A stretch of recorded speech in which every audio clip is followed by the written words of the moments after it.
ඔබ සියලු දෙනාට සුබ දවසක් කියමින් යේසුස් ක්‍රිස්තුස් ස්වාමීන් වහන්සේ තුල සුබ දවසක් ප්‍රාර්ථනා කරමින් අපි අදත් හම්බ වෙනවා. මම හිතන්නේ මේ 4 වෙනි සතිය වෙන්න ඇති අපි මේ විදිහට යන. තව සති කීපයක් අපිට යන්න වෙයිද දන්නේ නැහැ. ඔහොම යන් අපි. ඔහොම යන් දෙවියන් වහන්සේ අපිට කරුණාව දෙයි. ඒ අතරතුර වර්ධනය වෙන්න, උන්වහන්සේට ලං වෙන්න, කිනකාට ලං වෙන්න, කිනකා ගැන වඩා යාඥා කරන්න. දැන් අද මගේ සිතේ තියෙන ඔබත් එක්ක බෙදා ගන්න ක්‍රියාපතේ දෙවනි පරිච්ඡේදයේ 41 ඉඳලා 44 තිබෙන මුල් සභා ගති ලක්ෂණ 5ක් ඔබත් එක්ක බෙදා ගන්න. ප්‍රේමවන්ත සහෝදර සහෝදරිය, ඔයා දන්නවද අපි ඊටාත්ම දරුණු භයංකර වෛරසයක් එක්ක පොරබැදීමේ යෙදিলা ඉන්නේ. මේක අපේ මුළු ඔක්කොමල්ලගේ ජීවිත රටාවන් වලට බලපාලා තියෙනවා. එහෙම නේද? ඔයා දන්නවද දැන් වෛරසයක් එක්ක සටන් කරන්න මේ වගේ භයංකර මීට ඉස්සෙල්ලා හොයාගෙන නැති අමුතු වෛරසයක් මේ වගේ එකක් එක්ක සටන් කරනවා කියන එක ලෙහිසි පහසු කාරණයක් නෙවෙයි. දැන් ගොඩක් මම අහපු කතන්දරවල කියනවා පුංචි ළමයින්ට සහ වැඩිහිටියන්ට අවුරුදු 60 පැනපු ඒගොල්ලන්ට වගේ මං වගේ ඒගොල්ලන්ට මේක මේ ඉතා ඉක්මනින් ආසාදනය වෙනවලු. මොකද ඒගොල්ලන්ගේ ප්‍රතිශක්තිකරණය ශරීරවල අඩු නිසා. එතකොට ඔබගේ ප්‍රතිශක්තිකරණය හොඳ නම් ශරීරය තුල ඔබ මේකත් එක්ක සටන් කරනවා, ඔබ ජය ගන්නවා. ඔබගේ ප්‍රතිශක්තිකරණය ඔබ දුර්වල නම් ඔබගේ ශරීරය තුල ඒ පද්ධතිය, එහෙනම් ඔබ පරාජය වෙනවා, ඔබ ලෙඩ වෙනවා, සමහරකට මරණයට පවා පත් වෙනවා. ඉතින් මේ වසංගත වෛරසය, භයංකර මාරාන්තික වෛරසය නිසා අද දවසේ ජීවිත කොච්චර, දැන් අද නිවුස් වලට අහනකොට මිලියන 3කට කිට්ටු ප්‍රමාණයක් ලෝකේ පුරා. හැම දවසෙදිම දහස් ගණනින් මිනිස්සු එකතු වෙනවා මරණයට ඒකත් එක්ක. සහෝදර සහෝදරිය, මේ උදෑසන අපි කතා කරනකොට අපි කතා කරන්නේ මේ ශාරීරිකව අපිට හොඳ ප්‍රතිසංස්කරණ පද්ධතියක් තියෙන්න ඕනේ වගේම ඔයා දන්නවද දෙවියන් වහන්සේ ස්වර්ගීය ප්‍රතිශක්තිකරණයක් දේව සභාව හරහා සමාජයට මුදාහැරලා තියෙනවා කියලා. මම විශ්වාස කරනවා ඔබට තේරෙන්නේ නැති මොකද්ද මම මේ කියන්න හදන්නේ කියලා. දේව සභාව හරහා දෙවියන් වහන්සේ ස්වර්ගීය ප්‍රතිශක්තිකරණය නපුරෙන් පාපයෙන් පිරි සමාජයට, මේ ලෝකයට දෙවියන්සේ මුදාහැරලා තිබෙනවා. ඔබ දන්නවද දේව සභාවට මොනතරම් වගකීමක් මේක හරහා තිබෙනවද කියලා? දේව සභාව කියලා කියන්නේ ඔබයි මමයි. දෙවියන් වහන්සේගේ සෙනඟ, උන්වහන්සේගේ ජනතාව. එතකොට අපිව තමයි උන්වහන්සේ තබලා තිබෙන්නේ මේ පාපය සහ නපුර කියන වෛරසයට, මාරාන්තික වෛරසය අපේ ශරීරයේ නැසන විතරක් නෙමෙයි අපේ මේ ජීවිත ඔක්කොම අඩපණ කරලා ඔක්කොම අවුල් කරන්නා වූ තත්වයකට පත් කරන්නා වූ මේ වෛරසය වඩා බරපතල දරුණු වෛරසයක් තමයි පාපය සහ නපුර කියන එක. දැන් දෙවියන් වහන්සේ ඔබටයි මටයි බාර දීලා තියෙන්නේ ඒකත් එක්ක සටන් කරන්න, ඒක ජය ගන්න, ඒක තුල ලෝකය බේර ගන්න. ඒකට දෙවියන් වහන්සේ ඔබව මාව කැඳවලා තිබෙන්නේ. ඉතින් මගේ ප්‍රේමවන්ත සහෝදරය සහෝදරිය, අපි ලෝකයේත් එක්ක මුසු වුණොත් එහෙම මේ වෛරසය හැදිලා පාපය සහ නපුර කියන මාරාන්තික වෛරසය තුල ගිලිලා ඉන්නා වූ ලෝකයේත් එක්ක අපි මුසු වුණොත් මොන බලාපොරොත්තුවක්ද ලෝකෙට නේද? එනිසා යේසුස් ස්වාමින් වහන්සේ අපිට කතා කළා කියන්නේ ඔබයි දේව සභාවයි මේ පොළවේ බලාපොරොත්තුව. මලුන්ගේ උත්ථාන වුණා වූ යේසුස් ක්‍රිස්තුස් ස්වාමීන් වහන්සේව අදහන උන්වහන්සේගේ බලය තුල ජීවත් වෙන මිනිසයන් හැටියට ඔබයි මමයි මේ පොළවට දෙවිඳුන් බලාපොරොත්තු හැටියට තබලා තිබෙන්නේ. ඉතින් ඒක නිසා අද දවසෙත් මම ඔබට කැමති කතා කරලා මතක් කරලා දෙන්න යේසුස් ක්‍රිස්තුස් ස්වාමීන් වහන්සේ උන්වහන්සේ අපිට සිහිපත් කරලා දෙන්නේ දේව සභාව මොනතරම් වැදගත් කාර්යයකටද මේ පොළවට උන්වහන්සේ පොළව තුල පිහිටවලා තියෙන්නේ කියලා. මොනතරම් වැදගත් කාරණයකටද?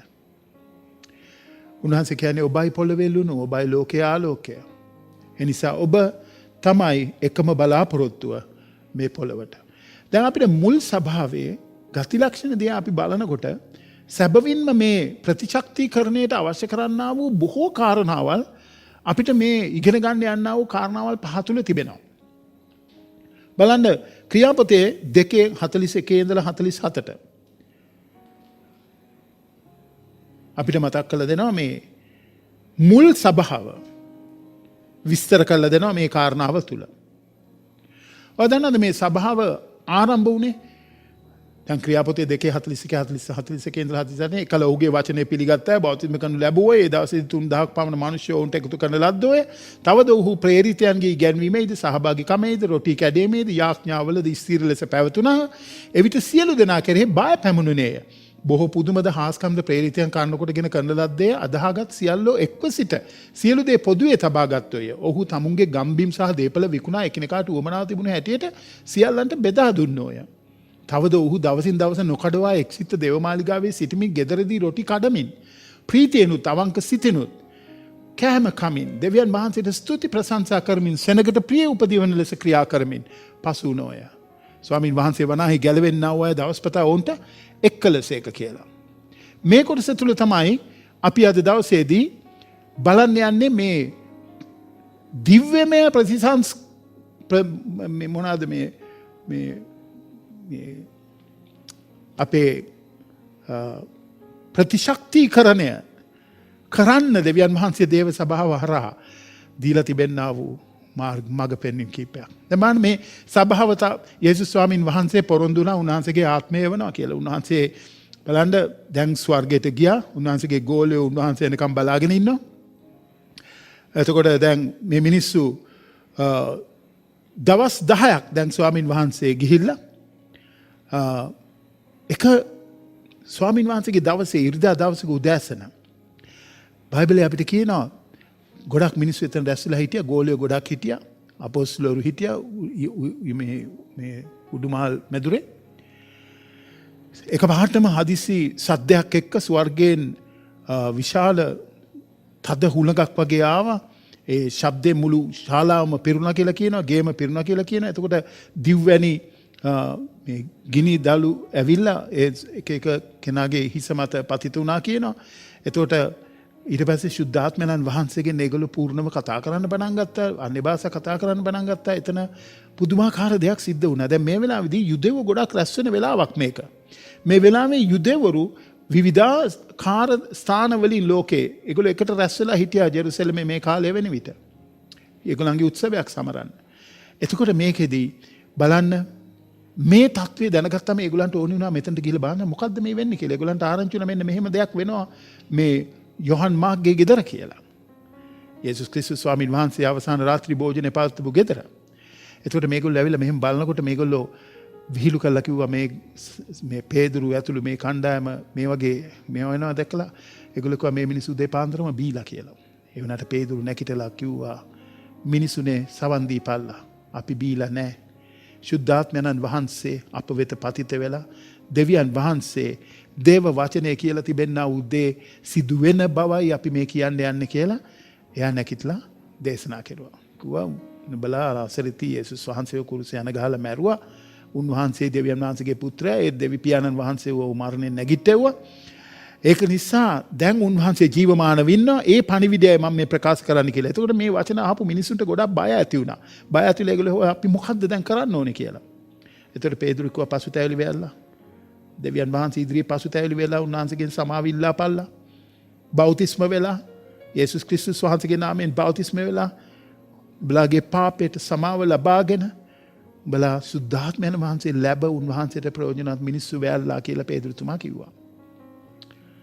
ඉතින් මේ මිනිස්සු ඔක්කොමලා මේක අදාගෙන විශ්වාස කරගෙන ඒගොල්ලෝ බෞතිස්ම වෙලා ඒගොල්ලෝ අලුත් සභාව මෙතන තමයි පටන් ගන්නේ. ක්‍රිස්තුස් වහන්සේගේ සභාව මෙතන ආරම්භ වෙනවා. 3000ක් එදා ගැලවීමට එනවා කියලා ශුද්ධෝලියවිල කියනවා. ඔය දන්නවද ක්‍රිස්තුස් වහන්සේගේ සභාවේ කොටසක් වීම අපිට කොච්චර වැදගත්ද කියලා. ඔබ කල්පනා කරලා තියෙනවද? ක්‍රිස්තුස් වහන්සේ කියනවා මතෙව් 16:18 මම ඔබ සැමට කියමි. ඔබ පේත්‍රස් තවද මේ පර්වතයේ පිට මාගේ සභාව ගොඩනගන්නෙමි. පාතාලයේ දොරටු එක පරාජය නොකරන්නේය කියලා. ක්‍රිස්තුස් වහන්සේට සභාව වැදගත්.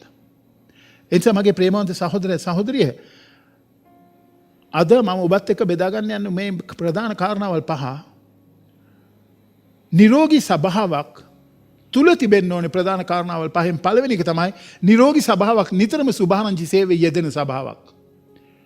41 වෙනි පදයේ කියන එකල ඔහුගේ වචනේ පිළිගත් අය බෞතිස්ම කරනු ලැබුවෝ. ඒ දවසේ 3000ක් පමණ මිනිස්සු උන්ට එකතු කරන ලද්දෝයි කියලා.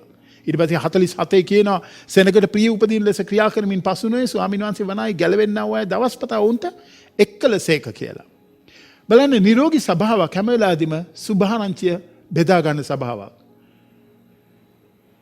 මේ සුභාරංචි මෙහෙවරේ ඔයයි මම යෙදීම දෙවියන් වහන්සේ නියම කළා තියෙන දෙයක්. ඔය දන්නවද මේ අද දවසේ මිනිස්සු දේව සභාවල් එහෙම ගොඩක් මේගොල්ලන්ගේ අවධානය යොමු කරලා තිබෙන මේ ලොකු බිල්ඩින් හදන්න. නැත්තම් විශාල අලංකාර ස්ථානයන් නිර්මාණය කරගන්න තමුන්ට. දැන් තැනක් හදන එක වැරදි නෑ. තැනක් ඕනෙනේ අපිට රැස් වෙන්න. ඒකේ වැරද්ද නෙමෙයි මම මේ කියන්නේ. හැබැයි මේ මිනිස්සුන් එකතු කර ගන්නවට වඩා ගෝලය බවට පත් කරගන්න මිනිස්සුන් එකතු කර ගන්නවට වඩා විශාල ලෙස ගොඩනැගිලි කෙරෙහි සහ තමුන්ගේ අනිත් සම්පත් වර්ධනය කර ගැනීමේ සභාව යෙදෙන එක තමයි වැරද්ද කියලායි දකින්නේ. මොකද මේ ශුද්ධෝලිය විලට අපි එනකොට මතක් කරලා දෙනවා මේ නිරෝගී සභාවක්. ඒ කියන්නේ මේ ආසාදනය වෙලා පාපය නිසා නපුර නිසා විනාශයට යන සෙනග ගලවා ගැනීම පිණිස ඒගොල්ලන්ව මේ මොනවාද ප්‍රතිශක්තිය කරන පිණිස අපිට බාර දීලා තිබෙනා මේ වැඩ කටයුත්ත කරන්න ඉස්සලම අපිට බරක් තියෙන්න ඕනේ විනාශයට යන මිනිස්සු කෙරෙහි. මේ ඇදහිලිවන්ත සෙනග යේසුස් වහන්සේ වදාළා වූ සෙනග ඒගොල්ලන් සුභාරංචි යේසුස් වහන්සේගේ සුභාරංචි අරගෙන ලෝකේ යන එක උන්වහන්සේ නියම කරපු එකක්. උන්වහන්සේ කෝ එබැවින් සම සියලු ජාතීන් ගෝලයන් කරන්න. පියාණන්ගේ පුත්‍රයන්ගේ නාමයට උන්න බෞතිස්ම කළා. මම ඔබට උගන්වපු සියලු දේ උන්ට උගන්වන්න. මම ඔබත් එක්ක හැමදාම ඉන්න යනවා කියලා. ලෝකාන්තය දක්වාම ඉන්න යනවා කියලා යේසුස් වහන්සේ කිව්වා. ඒ නිසා අපිට ලොකු වගකීමක් තියෙනවා මේ ඉවැන්ජලිස්ට් මෙහෙවර සම්බන්ධව. දැන් මේක අපේ අතින් සිද්ධ වෙනවද කියන එක බලන්න පොඩ්ඩක් බලන්න ඕනේ. දැන් ඇත්තටම නිරෝගී දේව සභාවක් හැමතිස්සෙම අලුත් ආය වෙතට එළඹෙන. ටැංකිය මාළු බාන නෙමෙයි හොඳේ. අලුත් අය වෙතට එළඹිලා ඔවුන්ව නිදහස් කරගන්න ඔවුන්ව මේ යේසුස් වහන්සේ තුල ඇදහිල්ලට ගේන්න උත්සාහයක් දරන සභාවක් වෙන්න ඕනේ.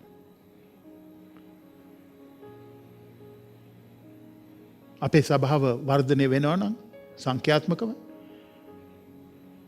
ගුණාත්මකව ඒ දෙකම කරන්නේ දෙවියන් වහන්සේ. අපේ ගණනට එකතු කරන්නේ දෙවියන් වහන්සේ. 47 වෙනි පදේ කියන්නේ ඒකයි. ක්‍රියා 13:48 ක්‍රියා 16:14 යෙසායා 55:11 මේ බයිබල් පද ඔබට ලියා ගන්න පුළුවන්. මේවා ඔබ කරුණාකරලා කියවන්න. මේවා තුල අපිට මතක් කරලා දෙන්නේ දෙවියන් වහන්සේ මේ දේවල් කරන්නේ. මේවා අපි කරන දේවල් නෙමෙයි. ඉතින් සභාවට සෙනග එනකොට ඔයා හිතන්න එපා මේ ඔයාගේ දක්ෂකම, ඔයාගේ හැකියාව, ඔයාගේ පුළුවන්කම, ඔයාගේ ටැලන්ටය තමයි මේ මිනිස්සුන්ව ගෙනාවි කියලා. ඒවා හොඳයි. හැබැයි ඒවා නෙමෙයි ගෙනාවේ. දෙවියන් වහන්සේ සෙනගව ගේන්නේ. එහෙනම් ඒ සෙනගයි දෙවියන් වහන්සේට ඒක අපි තේරුම් අරගෙන ඉන්න එක හොඳයි. ඒ නිසා අපි එකිනෙකනා පුද්ගලිකව සාක්ෂිකාරයෝ වීම තමයි දෙවියන් වහන්සේගේ බලාපොරොත්තුව දේව සභාව තුල. ක්‍රියා 2:47 කියන සෙනගට ප්‍රිය උපදෙන ලෙස කතා කරමින් පසුනා ස්වාමීන් වහන්සේ වනාහි ගැලවෙන්නා වූ දවස්පතා උන්ට එකතු කෙරුවා කියලා. ඔබගේ ජීවිත රටාව, ඔබ ජීවත් වෙන විදිය, ඔබගේ ආදර්ශය, ඔබගේ ක්‍රියාකලාපය, ඔබගේ ආකල්ප, ඔබ දේවල් දිහා බලන විදිය මේවා ගොඩාක් බලපානවා එළියේ ඉන්න මිනිස්සුන්ට. වට මං කියන්න. ක්‍රියා 13:48 කියන අන්‍ය ජාතිව එයාස සන්තෝෂව දෙවියන් වහන්සේගේ වචනයට ගෞරව කළේ සදාකාල ජීවනයේ ලැබීමට නියම කරන ලද සියල්ලෝ අදාගත්තා කියලා. සදාකාල ජීවනය ලැබීමට නියම කරන ලද සියල්ලෝ අදාගත්තා කියලා. ක්‍රියාදාසී 14 කියන තියතීර නුවර විසු රත්නිල් පිළි විකුණන්නා වූ ලිදියා නම් දේවභක්තික ස්ත්‍රියක් අපේ වචන අසාගෙන සිටි අය. පාවුල් විසින් කියන ලද කාරණා සලකන ලෙස ස්වාමීන් වහන්සේගේ හිත විවර කළසේක කියලා. වදන දෙවියන් වහන්සේ වාගේ හදවත විවෘත කරන්න උන්වහන්සේගේ පණිවිඩයට ප්‍රතිචාරය දක්වන්න. ඔයාගේ හයිය නෙමෙයි. ඔයාගේ ශක්තිය නෙමෙයි. දෙවියන් වහන්සේට ස්තුතියි. මට මතකයි මම විදේශීව රැකියා කරන වෙලාවේදී දෙවියන් වහන්සේ මාව අල්ලගත්ත දවස. දෙවියන් වහන්සේ මගේ හදවත උන්වහන්සේගේ පණිවිඩයට ප්‍රතිචාරය දක්වන්නට මාව අල්ලගත්ත දවස. ඒ දවසේ ඉඳලා අනිත් සිකුරාදා වෙනකොට බෞතිස්මයක් තියෙනකොට මම ගිහිල්ලා පහෝදාම ගිහිල්ලා බෞතිස්ම වුණා. ඒ සිකුරාදා ගිහිල්ලා මම බෞතිස්ම වුණා. මේ සිකුරාදා දාගත්තා අනිත් සිකුරාදා ගිහිල්ලා බෞතිස්ම වුණා. ඔයාලට මම කියන්නම් දෙවියන් වහන්සේගේ වචනේ කවදාවත් අපි වෙතට ඇවිල්ලා ඒක හැරිලා යන්නේ නැහැ හිස්ව. උන්වහන්සේ කැමති දේ ඒකේ සිද්ධ කරගන්නවා. නියම කළ කාරණා උන්වහන්සේ සඵල කරගන්නවා කියලා යසය 55:11 කියනවා. ඒ නිසා මගේ ප්‍රේමවන්ත සහෝදරයා සහෝදරිය අපි විශ්වාස කෙරුවා නම් වහාම බෞතිස්ම වෙන්න. සමහර කලාට මේක අහගෙන ඉන්න අය ඔබ තාමත් බෞතිස්ම වෙලා නැතුව ඇති. ඔබ ඒක ගැන හිතන්නේවත් නැතුව ඇති. ඔබ කරන දේ හොඳ නැහැ. මොකද ක්‍රියාපතේ අපි දකිනවා 41 ඉඳලා 47 වෙනකන් ඒ පදවල අපි කියනකොට මේ අදාහගත්තා වූ අය බෞතිස්ම කරනු ලැබුවා. පේතුරුතුමා කිව්වේ ඒකයි ඔබ ගිහිල්ලා ඔබේ පාපය කියලා සමාව ඉල්ලගෙන බෞතිස්ම වැල්ලා කියලා. බෞතිස්මෙන් අදහස් කරන්නේ දැන් ජීවිතේ වෙනසක් පරිවර්තනයක්. ඇතුළාන්තේ ඇති වෙලා තියෙන වෙනස එළියේ ප්‍රකාශ කිරීමක්. ඒකයි බෞතිස්මෙන් කරන්නේ. ඉතින් ඔබ බෞතිස්මලා නැත්නම් ඒක කල් දාන්න බෑ ඔබට. ඔබ කිතුබැතියෙක් නම්. ඒකෙදි මේ වෙන ක්‍රමයක් නෙමෙයි ජල ගිල්ලීමේ බෞතිස්ම. දැන් ඔබට එහෙම කරන්න බැයි නම් ඔබ අසාධ්‍ය රෝගීකාරී තත්වයක ඉන්නවා නම් ඔබට වතුර ඔලුවට වක් කරලා එහෙම මොකක් හරි කරන්න පුළුවන්. බෞතිස්මේ සම්බන්ධව ඔබ සූදානම් කිරීමකට. හැබැයි ඔබ කැමති දෙයකට කීකරු වෙන්න. අදාහගත් වුන් බෞතිස්ම කළ යුතුමයි. බයිබලයේ කියනවා. එතන තමයි මේ නිකන් මේ අත ඉස්සුවා. ඒකල මේ අයිලක දිගේ ආවා. ඇවිල්ලා ආඥාවක් කෙරුවා. ඔයා ගැලවෙනවා කියලා හිතන්න එපා. ඔයා ඊට පස්සේ ඉතුරු පියවරට යන්න. ඔයා ප්‍රකාශ කරන්න මිනිස්සු ඉස්සරහ පිට නැගිලා යේසුස් වහන්සේ මගේ ස්වාමින් වහන්සේ කියලා. ඒකයි බෞතිස්මෙන් අදහස් කරන්නේ. ක්‍රියාපොතේ 16:31 ඉඳලා 34 කියනවා ස්වාමියු යේසුස් ක්‍රිස්තුස් වහන්සේ කෙරේ අදා ගන්න. එවිට ඔබ ගැලවෙන්නේ. ඔබද ඔබගේ ගෙයි වැසියු දෙසෙමයි කිව්වේ. තවද ඔහුගේ ගෙදර වැසි සියල්ලන් ඇතුළු ඔහුට ස්වාමීන් වහන්සේගේ වචනය කියා දුන්නෝය. ඔහු රාත්‍රියේ පැයදීම ඔවුන් රැගෙන ඔවුන්ගේ තුවාල සේදුවේ ඔහුගේ ගෙයි වැසි සියල්ලෝ දැකීම බෞතිස්ම කරනු ලැබුවෝය. ඔහු ඉහළ තමාගේ ගෙට කැඳවගෙන ගොවුන් ඉදිරියේ කෑම මේසයක් තබා තමාගේ ගෙයි වැසි සියල්ලන් සමග දෙවියන් වහන්සේ අදහමින් බොහෝ ප්‍රීති වූවේය. බලන්න මේ අදාහගත්තා වූ අය බෞතිස්ම කරනු ලැබුවා. වචනය අහපු අය. මේ අපොස්තුල පාවුල ඇතුළු මේ කට්ටිය මොකද කරේ? ඒ මුරකාරයාගේ ගෙදර මේ අර හිර ගෙදරින් නිදාස් වුණා මේ මුරකාරයාගේ ගෙදර කතාව ඔය යන්නේ ක්‍රියාපොතේ 16. ඒගොල්ලන්ට දෙවියන් වහන්සේගේ වචනය කියලා දුන්නා. වචනය කියලා දුන්නාට පස්සේ බෞතිස්මේ වැදගත්කම ඒගොල්ලන් පහදාගෙන ඒගොල්ලෝ කව බෞතිස්ම කරන්න අපිව. ඔක්කොමලා බෞතිස්ම කරන්න ලැබුවා එදා රාත්‍රියේ. ප්‍රේමන්ත සහෝදර සහෝදරිය. එනිසා නිරෝගී සභාවක් හැමතිස්සෙම බෞතිස්ම කරන සභාවක්. ඔව්. අලුතෙන් මිනිස්සුන්ව දිනා ගන්න සභාවක්. දිනාගෙන ඒ දිනා ගැනීම තුළ ස්ථිර කරන සභාවක් වෙන්න ඕනේ. ඉතින් ඒක නිසා අපි මෙතෙන්දි දකින්නේ දේව සභාව නිරෝගී නම් එහෙනම් නිතරම බෞතිස්මය ඒ දේව සභාව තුළ දකින්න තියෙනවා. දැන් අපේ සභාව මන් දන්නේ අපේ සභාවේ අවුරුද්දකට අඩුම ගානේ 3 පාර මාස 4කට 3කට 4කට සැරයක් අපි 20 30 අතර ප්‍රමාණයක් හැම අවුරුද්දේම බෞතිස්ම කරනවා. අපි නිතර යා මාස 3න් 3ට වගේ මේ බෞතිස්මය මේ සභාවේ කරනවා. ඉතින් ඒක නිසා මම හිතන්නේ අපි නිරෝගී සභාවක් ඇටියට ඉස්සරහට යන්න නම් ප්‍රතිශක්තිකරණය සඳහා මේ සමාජයේ ඔබ සැබවින්ම යේසුස් ක්‍රිස්තුස් වහන්සේ අදහාගෙන උන්වහන්සේට කැප වූ මිනිස්සු හැටියට ඉදිරියට යන සෙනගක් වෙන්න ඕනේ. දෙවෙනි කාරණය බලන්න දෙවෙනි කාරණය ඔබ නිරෝගී සභාවක් නම් ඔබ හැමතිස්සෙම 42 වෙනි පදයේ කියනවා ඔවුන් අපොස්තලයන්ගේ ඉගැන්වීමෙහි පැවතුණා කියලා. නිරෝගී සභාවක් අපොස්තලික ඉගැන්වීම් වලට කැප වෙලා ඉන්නවා. අපොස්තලික ඉගැන්වීම් කියන්නේ දේව වචනය. තවද ඔහු ප්‍රේරිතයන්ගේ ඉගැන්වීම. ප්‍රේරිතය මොනවද ඉගැන්වන්නේ? ප්‍රේරිත ඉගැන්වුවේ දේව වචනය. ඒ දේව වචනයට ඒගොල්ලෝ කැප වෙලා හිටියා. දෙවියන් වහන්සේගේ වචනය විශ්වාසවන්තව නිතරම ප්‍රකාශ කළ යුතුව තිබෙනවා. ඒක නිසා අපිට 2 තිමෝති 4 2 තිමෝති 3 16-17 වෙනි පද අපිට ඒකේ ඉතා පැහැදිලිවම මතක් කරලා දෙනවා. 2 තිමෝති 3 16-17 පද. හැමතිස්සෙම කියන්නේ දෙවියන් වහන්සේගේ වචනයේ තිබෙන බලය, දේවාත්මානුභාවයෙන් දුන්නා වූ වචනයේ තිබෙන බලය. දෙවියන් වහන්සේගේ මනුෂ්‍යව සම්පූර්ණ කිරීම පිණිස වචනයේ තිබෙන බලය, ශුද්ධකමට ධර්මිෂ්ඨකමට දේවානුභාවයෙන් දුන් මුළු ලියවිල්ල ඉගැන්වීම, තරවටුව හික්මවීම, ධර්මිෂ්ඨකම ගැන ගුරුකම් දෙන්න බයිබලයේ කියනවා ප්‍රයෝජනවත් තිබෙනවා කියලා. ඒ නිසා මෙතනදී අපිට සිහිපත් කළ දෙන්නේ අපි නිතරම දෙවියන් වහන්සේගේ වචනය තමයි කේන්ද්‍ර වෙන්න ඕනේ. මුල් සභාවේ කේන්ද්‍ර වුණේ දේව වචනයයි. අපේ සභාවේ කේන්ද්‍ර වෙන්න ඕනේ දේව වචනයයි. අපේ වචන අපේ මත නෙමෙයි. මම හිතන්නේ මෙහෙමයි නෙමෙයි.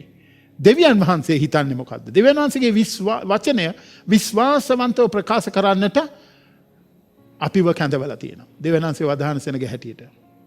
වචනය ප්‍රකාශ කිරීම, දේශනා කිරීම, බෙදා ගැනීම ඒක කේන්ද්‍රීය වෙන්න ඕනේ. ඒක තමයි අපි දකින්නේ.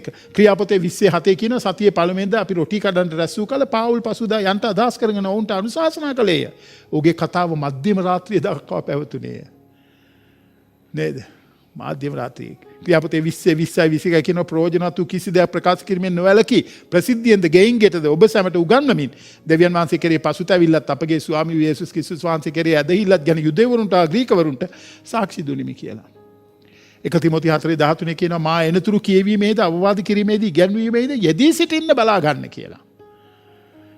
2 තිමෝති 4:1 ඉඳලා 5ට කියනවා දෙවියන් වහන්සේ ඉදිරියේ ජීවත්ව සිටින්නන් සහ මලවුන්ද විනිශ්චය කරන්න සිටින ක්‍රිස්තුස් වහන්සේ ඉදිරියේද උන්වහන්සේගේ ප්‍රකාශ වීම හා උන්වහන්සේගේ රාජ්‍යයේ නාමයෙන් මා විසින් ඔබට අණ කරන්නේ නම් වචනය දේශනා කරන්න.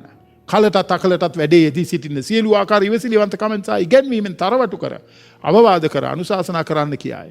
මක් නිසාද ඔවුන් සාරවත් ඉගැන්වීම නොඉවසා කසනකම් ඇතුව තමුන්ගේ ආශාවල් ලෙස තමුන්ටම ගුරුවරුන් රැස් කරගෙන සත්‍යයට කන් නොදී ප්‍රබන්ධවලට හැරී යන කාලය පැමිණෙන්නේ. ඔබ දන්නාද අපි ඒ වගේ කාලයක දැන් ඉන්නේ කියලා. නමුත් ඔබ සියලු කාරණාවලදී සිහිය ඇතුව ඉන්න දුක් ඉවසන්න සුභාරංචිය ප්‍රකාශ කරන්නකේ වැඩේ කරන්න ඔබේ සේවය සම්පූර්ණ කරන්න. අද දවසේ ඉන්නේ කංකුචි කමනත් කතන්දර අහන්න කැමති සෙනගක් දේව සභාව තුල ඉන්නේ. ඒකයි ඔය මිනිස්සු රැස්වීමට දුවන්නේ. නෙහෙමියා පොතේ 8 5 වෙනි පදයයි 6 වෙනි පදයයි කියන මුළු සෙනගට ඉහළින් සිටි එස්රා මුළු සෙනගගේ ඇස් සමුවේ පොත දිගෑරියේය. බයිබලයේ ඔහු ඒක දිගාරන විට මුළු සෙනග නැගිට්ටෝය. එස්රා උතුම් වූ දෙවි වූ ස්වාමින් වහන්සේට ප්‍රශංසා කළේය. මුළු සෙනග දත්තෝ ස්වාමීන් ආමෙන් කියා මුහුණින් බිමට නැමී ස්වාමින් වහන්සේට නමස්කාර කළෝය. වදන දෙවියන් වහන්සේගේ වචනේ ප්‍රකාශ කිරීම දෙවියන් වහන්සේගේ වචනේ ඉගැන්වීම මොනතරම් බලවත් දෙයක්ද කියලා උන්වහන්සේගේ වචනේ අපිට මතක් කරලා දෙන්නේ. අපිට කවදාවත් අපේ තුල ශක්තියක් අපිට නැහැ. ශක්තිය තියෙන්න ඕනේ, බලය තියෙන්න ඕනේ, ආධිපත්‍යය තියෙන්න ඕනේ. ඒකේ මුල් ආශ්‍රය වන්න ඕනේ ਸਰව සම්පූර්ණ වූ නිවැරදි වූ ලියවිල්ලයි. ඒ බයිබලයයි. ඒකයි 2 තිමෝති 3:16 අපිට එහෙම වචනේ මතක් කරලා දුන්නේ. ඉතින් මගේ ප්‍රේමවන්ත සහෝදරය සහෝදරිය. අපි සැබෑ නිරෝගී සභාවක් නම් හැම වෙලාවෙදීම හිතකර ඉගැන්වීම, වචනය තුල තිබෙන ඉගැන්වීම මිනිස්සුන්ට සිහිපත් කරලා දීලා ඒගොල්ලන්ට අවවාද අනුශාසනා කරන සභාවක් වෙන්න ඕනේ. අද දවසේ අපිට මේ අපි හුඟක් වෙලාට පුරුදු වෙලා තියෙන්නේ බොහොම කෙටියෙන් දේවල් අහන්නනේ. පාවුලුතුමා එදා මුළු රෑම දේශනා කරුවා කියලා කියනවා. හැන්දෑ එළි වෙනකම් දේශනා කරුවා කියලා කියනවා. ඒකෙන් තමයි අර මිනිස්සෙක් උදින් පල්ලෙහාට වැටලා මැරෙන්නේ. ඊට පස්සේ පාවුලුතුමා ගිහලා යාඥා කළේ මනුස්සයට ආපහු පණ ලැබෙන්නේ. ඉතින් මගේ ප්‍රේමවන්ත සහෝදරය සහෝදරිය දේශනා කරනකොට දේව සභාව හොඳට ඒකට අහුම්කම් දෙන්න ඕනේ. අපි ලියවිල්ල පහදලා දීම අපේ කොටසයි.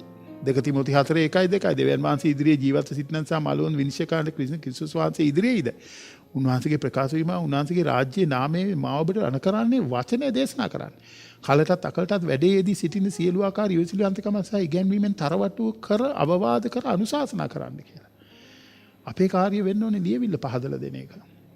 සභාවේ කාර්ය වෙන්න ඕනේ ලියවිල්ල තේරුම් ගන්න එක. දන්නේ නැති තැන් අහලා දැනගන්න එක. අපි දේශනා කරනවා නම් දේව වචනේ අපි නිර්භීතව ඒ වචනේ දේශනා කරන්න පියවර ගන්න ඕනේ. සමහර බොහෝ වෙලාවට මම දකින්නේ සභාවල වචනේ හරියට බලපෑමෙන් යුක්තව තදින් දේශනා කරන්නේ නැහැ සෙනගයයි කියලා බයයි. දෙවියන් වහන්සේ ඉදිරි ගණන් දෙන්න ඕනේ. සාරවත් ඉගැන්වීම නොඉවසා කසනකම් ඇතුව තමුන්ගේ ආශාවල් ලෙස තමුන්ට ගුරුවරුන් රැස් කරගන්න සත්‍යයට කන් නොදී ප්‍රබන්ධවලට හැරියන කාලය පැමිණෙන්නේ. හදන්නද අපි දැන් ඉන්නේ කාලය කියලා පැහැදිලිනේ. හරි පැහැදිලි. මිනිස්සු ආස නැහැ පාපයට පහර දෙනවට. මිනිස්සු ආස නැහැ තමුන්ගේ පාපය අනාවරණය වෙනවට. මිනිස්සු කැමති නැහැ තමුන්ගේ ඇතුළ රිද්ට අනින ලද සිතක් ඇති වෙනවට. එහෙම නැත්නම් ඔබට කවදාවත් ගෝලෙක් වෙන්න බෑ. ශක්තිමත් ස්වභාවයක් හැම වෙලාවෙම දේව ධර්මයේ තුල නිවැරදි. දේව ධර්මයේ තුල ඒගොල්ලෝ ශක්තිමත්. රෝම 6:18යි රෝම 16:7 තීතස් 1:9 රෝම 16 රෝම 6:17 පදවල කියන එහෙත් ඔබ සැම පාපයේ දාසයන්ව සිටි නමුත් යම් ඉගැන්වීම් ක්‍රමයකට ඔබ සැම බාර දෙන ලදුව ඊට සිටින්ම කීකරු වී පාපයෙන් නිදහස් කරන ලදුව ධර්මිෂ්ඨකමේ දාසයන් වූ බැවින් දෙවියන් වහන්සේට ස්තුති වේවා කියලා. රෝම 16:17 කියන සහෝදරයනි ඔබ සැම ඉගෙනගත් ධර්මයට විරුද්ධව භේදයන්ද බාධාවට හේතු වූ දේවල්ද උපදවන්නන් බලා ඔවුන්ගෙන් අහක් වන මෙන් ඔබ සමගෙන් ඉල්ලමි කියලා. දැන් ඔය පෞගේ දවසේ සිදුවෙච්ච සිදුවීම් තුන තාමත් රැඳිලා ඉන්නවද ඔබ මේ වගේ දේවල් වල? ඒ බොරු ඔක්කොම වැරදි සුභාරංචි අහලා ඒව තුල තාම රැඳිලා ඉන්නවද? නෑ ඒගොල්ලෝ හොඳට පටන් ගත්තා ඒගොල්ලන්ට දැන් වැරදුනා නම් ඒගොල්ලෝ පසුතැවිලිලා හරි ගස්ස ගන්න ඕනේ. ඒගොල්ලෝ මුකුත් වෙලා නෑ වගේ නියන්නේ. එතකොට කොහොමද ඔබ ඒගොල්ලන්ගෙන් අහක් නොවි ඉන්නේ? ඔබ ඒගොල්ලන්ට එතකොට දායක වෙනවනේ. ඔබ ඒගොල්ලන්ට පංගුකාරයෙක් වෙලා. ඔබ ඒගොල්ලන්ට උඩගෙඩි දෙනවා ඉඳගෙන. ඒ වරදේ තවදුරටත් යන්න. තීසස් 1:9 කියනවා තවද ඔහු සාරවත් ගුරුකමින් අවවාද කරන්නටත් විරුද්ධවාදීන් නිශ්ශබ්ද කරන්නටත් පුළුවන් වන පිණිස. ඉගැන්වීමට එකඟ වූ විශ්වාස වචනය තදින් අල්ලාගෙන සිටින්න ඕන අය කියලා. ඔයාලට තේරුණාද මේ වචනවල ස්වාමින් වහන්සේ අපිට දෙන්නා වූ අනතුරු වැඟුම් ඔබ අල්ලගත්තොත් ඒකේ තියෙන ආශිර්වාදය ඔබටයි. කවදාවත් නිකන් සෑහීමකටපත් වෙන්න එපා පොඩ්ඩක් අහලා. ඒක ගැන මුකුත් නොකර හොඳයි මම පල්ලි ගියා මම දැන් අද සබත පැවැත්තුවා එහෙම අදහසකට එහෙම එන්න එපා. අපි කල්වැලි නමස්කාර දේවස්ථානයේ අපිට තියෙන ලොකු හයියක් තමයි අපි උගන්වන සභාවක්. පුහුණු කරන සභාවක්. ඒ උගන්වන පුහුණු කරන සභාවක් නිසා මේ මෙතනින් එළියට ගියාමත් ඒගොල්ලෝ දන්නවා යන තැන්වල මොනවද කරන්න ඕනේ කියලා. ඒගොල්ලෝ ශක්තිමත්. දැන් දයානු ෂෙනලයි ගිහිල්ලා දන්නේම නැතුව හිර වුණා සිංගප්පූරුවල. ඒගොල්ලන් තාම එහෙ. හැබැයි එහෙ ගියාම ඒගොල්ලන්ට එතන හම්බ වෙච්ච සභාවක් සහ ඒ සභාපාලකතුමා ඒගොල්ලන්ගේ ගෙදර තියාගෙන මේගොල්ලන් ඒ සභාවේ ආශිර්වාදයක් වෙලා තිබෙනවා අද දවසේ. ඒගොල්ලන්ට හොඳ පුහුණුවක් ලැබුණා පුංචි කාලේ ඉඳලා. ඒගොල්ලෝ දන්නවා දැන් මොකද්ද කරන්න ඕනේ කියලා දෙවියන් වහන්සේගේ දරුවන් හැටියට ඉන්න තැන. ඒ ඉන්න තැන මිනිසුන්ට ආශිර්වාදයක් වෙලා ඒගොල්ලෝ දේව සභාවේ ගෞරවය ආරක්ෂා කරගෙන ඒගොල්ලන්ගේ සේවය යෙදී සිටිනවා. දෙවියන් වහන්සේට ප්‍රශංසා වේවා. එනිසා වැඩිම මට ස්තුති කරන හේතුවක් තියෙනවා මේ සභාව සම්බන්ධව. මේ සභාව පුහුණු කරන සභාවක්. මේක තමයි බයිබලීය සභාවක්. මේක බයිබලීය සභාවක්. මේක නිතරම පුරුදු පුහුණු කරනවා. මේකේ මම නැත්තම් තව ඉන්නවා පේලියක් පිටිපස්සෙන් ඒ සානේ අරගෙන මේ වැඩේ කරගෙන යන්න. අපේ යෂ්ටිය බාර දෙන්න අය පිටිපස්සෙන් ඕනේ තරම් ඉන්නවා මගේ සහෝදර සහෝදරිය. ඉන්නවද ඔබ? ඉන්න සභාව වෙන්න ඇති, සේවය කරන සභාව වෙන්න ඇති. මේක කල්පනා කරලා බලන්න. මේක අත්‍යවශ්‍යයි.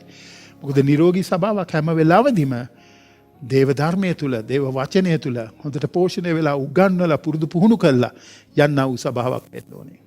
ඒක තමයි දෙවියන්වහන්සේ අපෙන් බලාපොරොත්තු වෙන්නේ. ගොඩනගන්න, ශක්තිමත් කරන්න.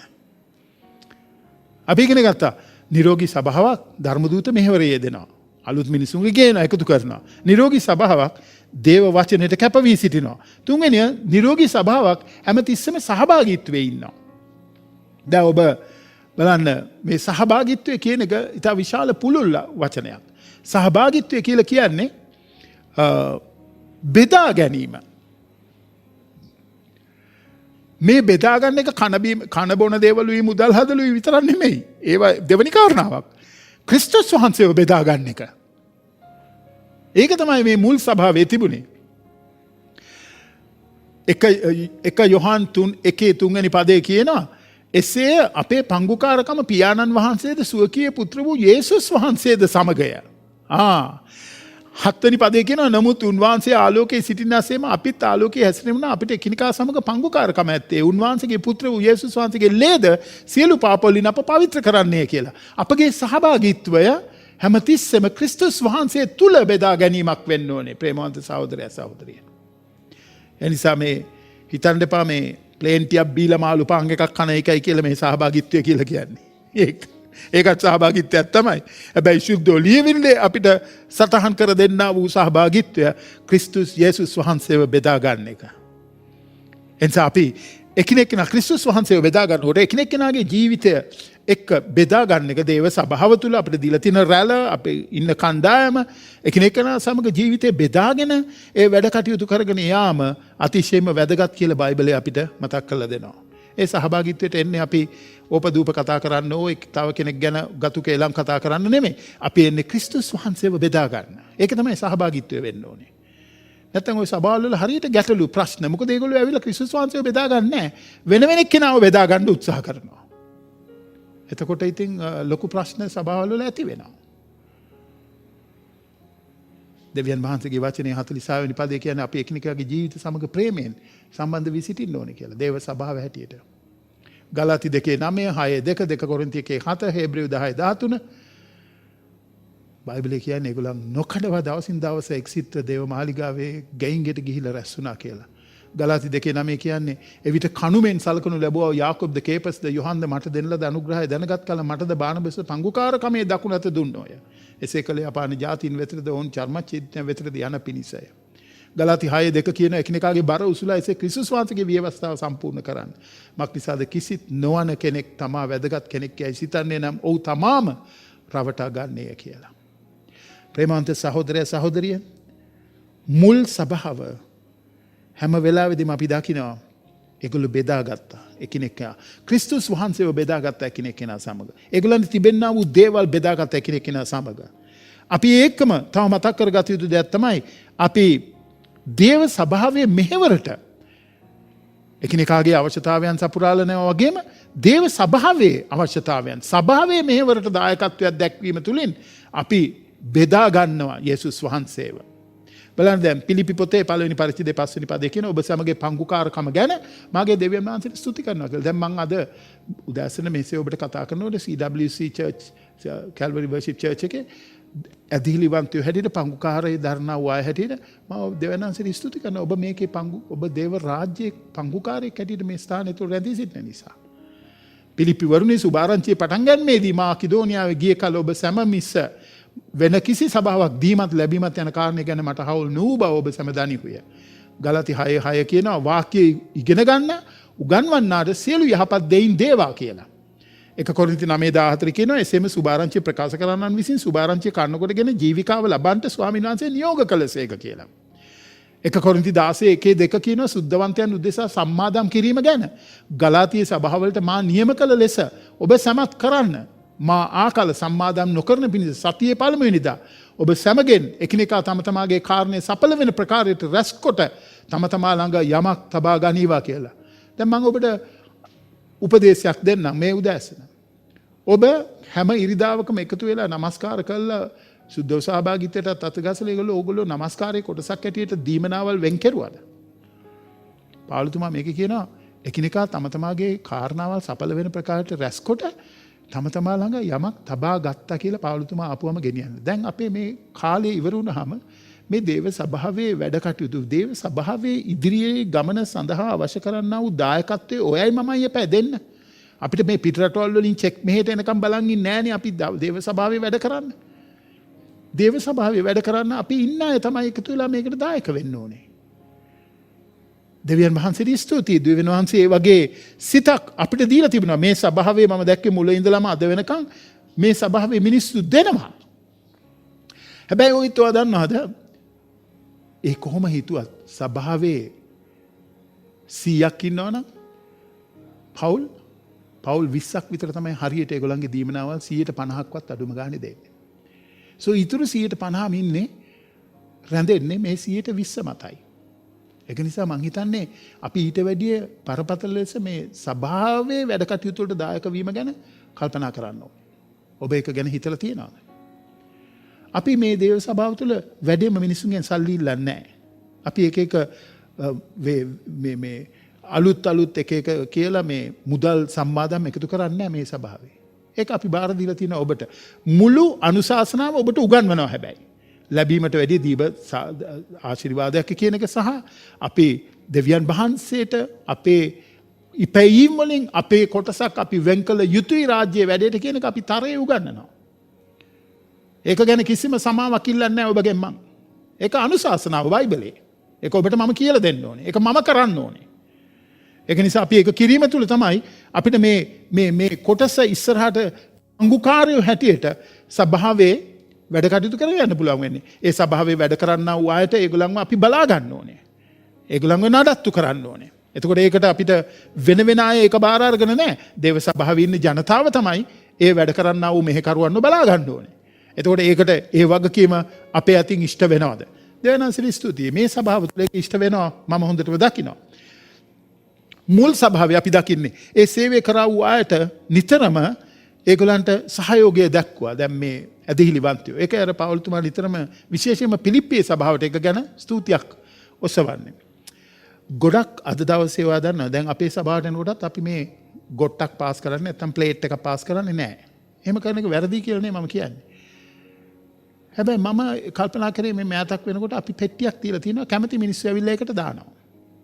අපි මිනිස්සුන්ට බල කරන්නේ නැහැ.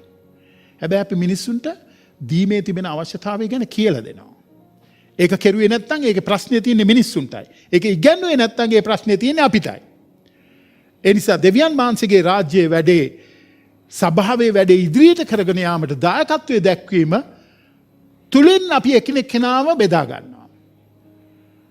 සභාවේ මේ වලට දායකත්වයේ දැක්වීම තුලින් අපි එකිනෙක කෙනාව බෙදා ගන්නවා. මේක අතිශයින්ම වැදගත්.